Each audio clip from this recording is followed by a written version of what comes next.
Bem, há 2 anos eu fui salvo do ateísmo e tenho uma família bem ateísta. E assim eu tenho tentado compartilhar o evangelho com eles desde que fui salvo. E finalmente, recentemente, me engajei em uma conversa com a minha irmã e ela queria discutir a respeito das evidências. E eu gostaria de saber de vocês se eu realmente devo falar sobre isso ou não. E se não, em que ponto vocês traçariam a linha? E veja, eu ouvi sermões sobre não lançar ante os porcos vossas pérolas. E tipo, estou meio perdido sobre como e para onde ir a partir daqui. Qualquer pergunta sincera e genuína merece uma resposta sincera. Mas saiba que todas as respostas da ciência, da cultura, o que quer que seja, não irá convertê-la. O Evangelho vai. Sempre vá para o Evangelho, o Evangelho, o Evangelho. Como um homem, deixe-me dar um exemplo. Há um irmão que conheço nas montanhas do Peru. Ele era um católico pagão. Como muitos de vocês sabem, na América Latina há uma mistura de paganismo e catolicismo. O vilarejo inteiro. Um dia, um homenzinho inexpressivo entrou lá e compartilhou uma mensagem do Evangelho. Este homem creu imediatamente. No dia seguinte, toda a aldeia se reuniu e eles tinham a intenção de puni-lo. Eles queriam banhá-lo com água fervendo, caso ele não se retratasse. Agora eu quero que vocês pensem comigo. Ele ouviu uma mensagem que contradiz toda a sua cultura, toda a sua comunidade.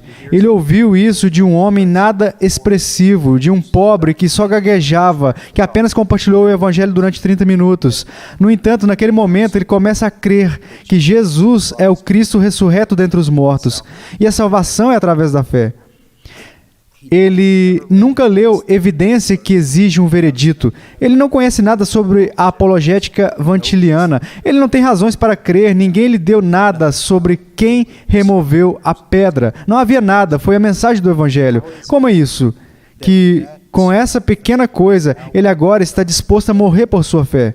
Penso que uma das maiores contribuições de João Calvino na teologia foi responder a essa pergunta usando as Escrituras, que foi uma obra do Espírito de Deus, testemunhando e autenticando a mensagem, iluminando e regenerando seu coração.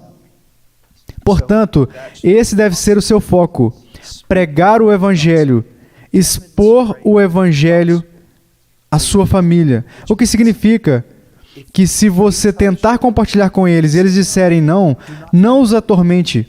Não lhes dê uma razão para dizer, veja o que ele se tornou, uma pessoa fanática que simplesmente nos atormenta e nos julga. Não. Tente compartilhar o evangelho com ele. Se eles disserem, não queremos ouvir, pare. E sirva eles, ame eles e abençoe eles. Não de uma forma que você está tentando chamar a atenção para si mesmo, mas com um coração sincero. Se ela tiver uma pergunta honesta, tipo, e a evolução? Você pode responder a essa pergunta, mas não pensando que respondendo a todas as suas perguntas, você vai levá-la a Cristo. É o poder do Evangelho. Sempre é o poder do Evangelho. E amo o que Spurgeon e outros disseram. Ora, sobre as Escrituras, você não tem que defender as Escrituras mais do que você tem que defender um leão e deixá-lo sair da jaula.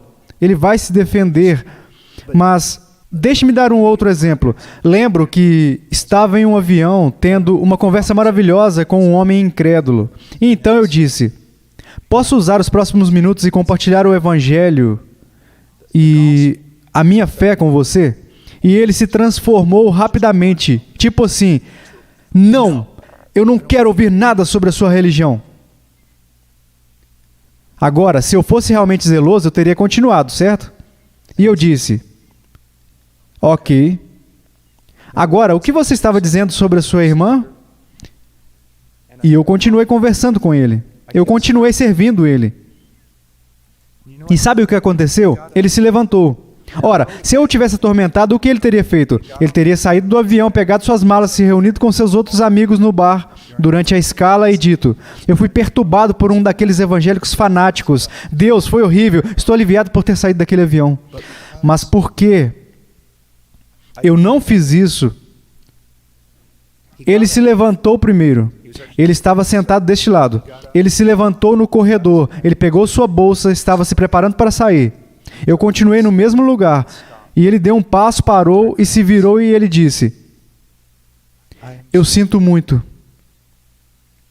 Eu sinto muito.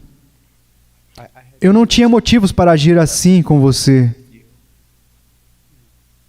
Entende? Nós temos muitos estudantes universitários e uma das coisas que eu sempre tenho que dizer a eles é: veja, vocês se converteram e agora vocês estão me dizendo, tipo, seus pais foram à igreja durante 25 anos e vocês não creem que eles são cristãos e tudo mais. Vamos falar sobre como vocês irão agir quando chegarem em casa. Vocês não vão chegar lá como fanáticos. Vocês vão chegar lá e compartilhar a fé de vocês. Mãe, pai, olhem isso que aconteceu. E então vocês irão servi-los, se humilharem diante deles, serem mais obedientes do que eles poderiam imaginar que vocês seriam.